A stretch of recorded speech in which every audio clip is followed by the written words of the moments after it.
সেনাপ্রধানের যে বক্তব্য সেই বক্তব্যকে নিয়ে দেশ জুড়ে এখনো যখন উত্তেজনা বিরাজ করছে এবং সেই বক্তব্যের পরে আমরা এরকম চিত্রও দেখেছি, সমন্বয়কদের জেলে যাওয়ার ঘটনাও দেখেছি আমরা। রাজশাহীতে 4 জন সমন্বয়ককে পুলিশে দেয়া হয়েছে। তারা বারিন্দ মেডিকেল কলেজে চাঁদা চাইতে গিয়েছিল, সেখানে ছাত্ররা ধরে তাদেরকে পুলিশে দিয়েছে। আর্মি এসেছিল, তারা ক্ষমা চেয়ে সেখান থেকে রক্ষা পাওয়ার চেষ্টা করেছে পরবর্তীতে, কিন্তু সেটা হয়নি, তাদেরকে পুলিশে দেয়া হয়েছে।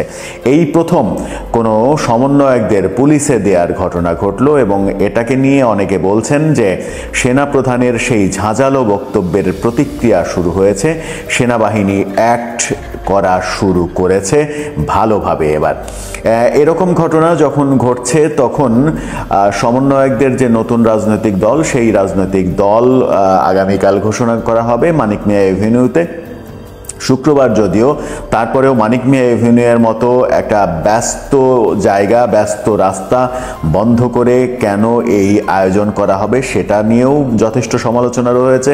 কেন সেটা সোহরাওয়ার্দী উদ্যানের মতো বদ্ধ মাঠে হবে না, কেন ফাঁকা রাস্তায় করতে হবে, কেন সংসদের সামনের জায়গাটা বেছে নেওয়া হবে, এরকম আলোচনা তো রয়েছে। এর ফাঁকেই সেখানেই আয়োজন করা হচ্ছে এবং তাদের নতুন যে রাজনৈতিক দল তৈরি হতে যাচ্ছে সেই রাজনৈতিক দলের নাম চূড়ান্ত হয়েছে জাতীয় নাগরিক পার্টি, এনসিপি। জাতীয় নাগরিক পার্টি তাদের দল। এই তথ্যটা নিশ্চিত করছে বাংলাদেশের অন্যতম প্রধান দৈনিক প্রথম আলো তাদের বরাত দিয়ে, বৈষম্য বিরোধী আন্দোলনের নেতৃবৃন্দের বরাত দিয়ে এই তথ্যটা নিশ্চিত করেছে কিছুক্ষণ আগে। তারা বলছে জাতীয় নাগরিক পার্টিই হচ্ছে তাদের নাম। তরুণদের এই রাজনৈতিক দলে আহ্বায়ক পদ সহ 5টি পদ চূড়ান্ত হয়েছে এবং বেশ হাস্যকর হলেও বাংলাদেশকে 2 ভাগে বিভক্ত করে 2 অঞ্চলের দায়িত্ব দুজনকে দেওয়া হয়েছে, যেহেতু দুজনকেই নেতৃত্বে আনতে হবে। তারা হচ্ছেন সার্জিস আলম এবং হাসনাত আবদুল্লাহ। বাংলাদেশকে উত্তর এবং দক্ষিণ 2 ভাগে বিভক্ত করা হয়েছে। সেখানে দক্ষিণের মুখ্য সংগঠক করা হয়েছে হাসনাত আবদুল্লাহকে এবং সার্জিস আলমকে উত্তরাঞ্চলের মুখ্য সংগঠক পদে নিয়োগ দেওয়া হয়েছে। মুখ্য সংগঠক 2টি পদ তৈরি করা হয়েছে এবং নেতৃত্বে জায়গা দেওয়ার জন্য নাসিরউদ্দিন পাটোয়ারিকে প্রধান সমন্বয়কারীর দায়িত্ব দেওয়া হয়েছে। তিনি সমন্বয় করবেন, প্রধান সমন্বয় করা, মুখ্য সংগঠক, এগুলোর কাজ কি সেটা গবেষণার ব্যাপার। আসলে একই ব্যাপারে বিভিন্ন শব্দ ব্যবহার করে পদ বন্টন করা এবং প্রধান 2টি পদ, আহ্বায়ক নাহিদ ইসলাম সদ্য সরকার থেকে পদত্যাগ করেছেন। তিনি এতদিন সরকারের ভেতরে থেকে দল গঠনের কলকাঠি নাড়িয়েছেন, এবার সরকারের বাইরে এসে দলের দায়িত্ব নিচ্ছেন। সদস্য সচিব করা হচ্ছে আক্তার হোসেনকেই। বহু বিতর্কের পরে আক্তার হোসেনকেই তারা সদস্য সচিব হিসেবে বেছে নিয়েছে। মজার ব্যাপার হচ্ছে 5টি যে মুখ্য পদ, 5 জনের যে জায়গা হয়েছে, এই 5 জনের মধ্যে 5টি প্রধান পদে একজনও নারী প্রতিনিধি নেই।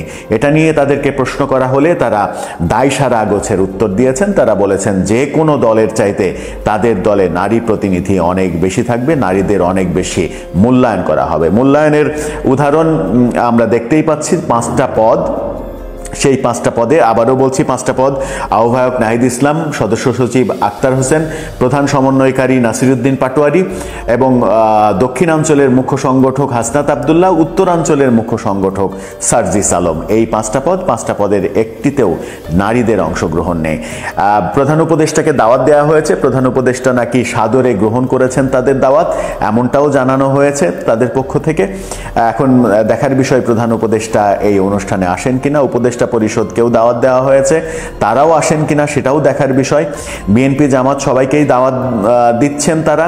বিএনপি জামাতের প্রতিনিধি হয়তো থাকবেন, বিএনপি আসে কিনা এটাও একটা বড় প্রশ্ন। বিএনপির প্রতিনিধি উপস্থিত হলে সেটা একটা নতুন অর্থ মিন করবে, আবার যদি উপস্থিত না হয় সেটাকেও ভিন্নভাবে ব্যাখ্যা করার স্কোপ থাকবে। এখন আমরা কালকে পর্যন্ত ওয়েট করব যে কারা উপস্থিত হচ্ছেন অতিথি হিসেবে, সেটা খুবই গুরুত্বপূর্ণ একটা বিষয়।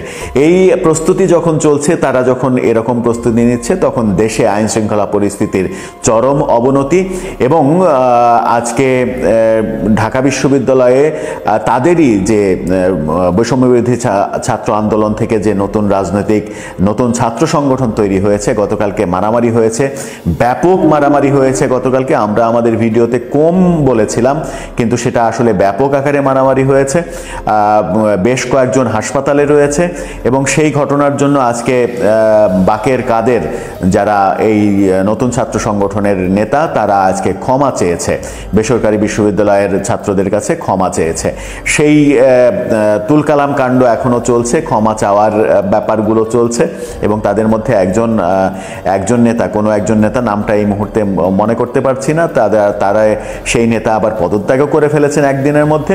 এই ঘটনা যখন ঘটছে, তখন দেশের আইন শৃঙ্খলা পরিস্থিতি একেবারে তলানিতে অবস্থান করছে। সবাই যখন ভাবছেন স্বরাষ্ট্র উপদেষ্টাকে সরিয়ে দেওয়া উচিত, তার বদলে অন্তত ব্রিগেডিয়ার সাখাওয়াতকে আবার নিয়ে আসা উচিত, তখন ব্রিগেডিয়ার সাখাওয়াত সেনাবাহিনী প্রধানের বক্তব্য নিয়ে একটি মন্তব্য করেছেন। বলেছেন সেনাবাহিনী প্রধানের বক্তব্য খুবই অর্থবহ, তিনি না জেনে না বুঝে অর্থহীন কোনো কথা বলেননি।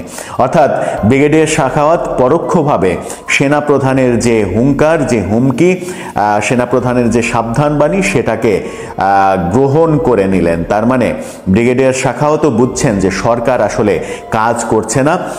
পরোক্ষভাবে হলেও তিনি স্বীকার করে নিয়েছেন যে সরকার আসলে কাজ করতে পারছে না, সরকার পুরোপুরি ব্যর্থতার দিকে যাচ্ছে। স্বরাষ্ট্র উপদেষ্টার প্রসঙ্গে তাকে প্রশ্ন করা হলে তিনি বলেছেন এই প্রশ্নটা স্বরাষ্ট্র উপদেষ্টাকেই করেন।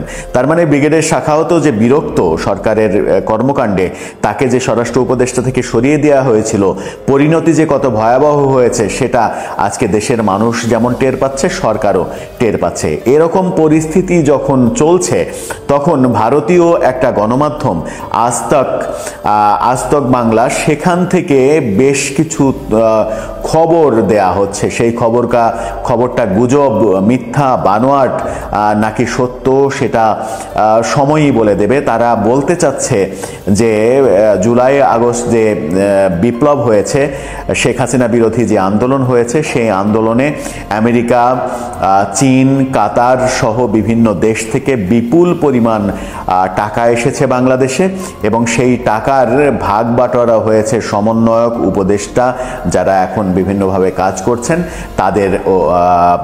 তাদের অ্যাকাউন্টে এবং তাদের বিটকয়েন অ্যাকাউন্ট তৈরি করা হয়েছে। এরকম তথ্য তারা দেওয়ার চেষ্টা করছেন, বিটকয়েন অ্যাকাউন্টের স্ক্রিনশট সহ।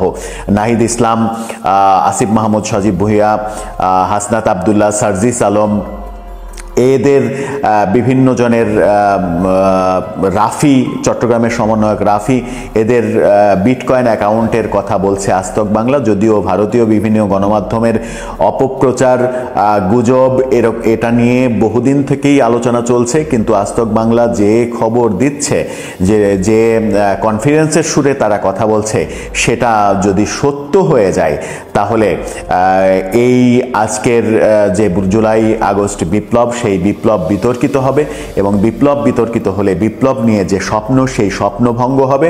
সব মিলিয়ে আমরা একটা অন্ধকারের মধ্যে চলে যাব। আমরা প্রত্যাশা করব যে তাদের দেয়া খবরটা গুজব হোক, গুঞ্জন, মানে অপপ্রচার হোক, যেন সত্যের বিন্দুমাত্র ওর মধ্যে না থাকে, যেন বাংলাদেশটা অন্তত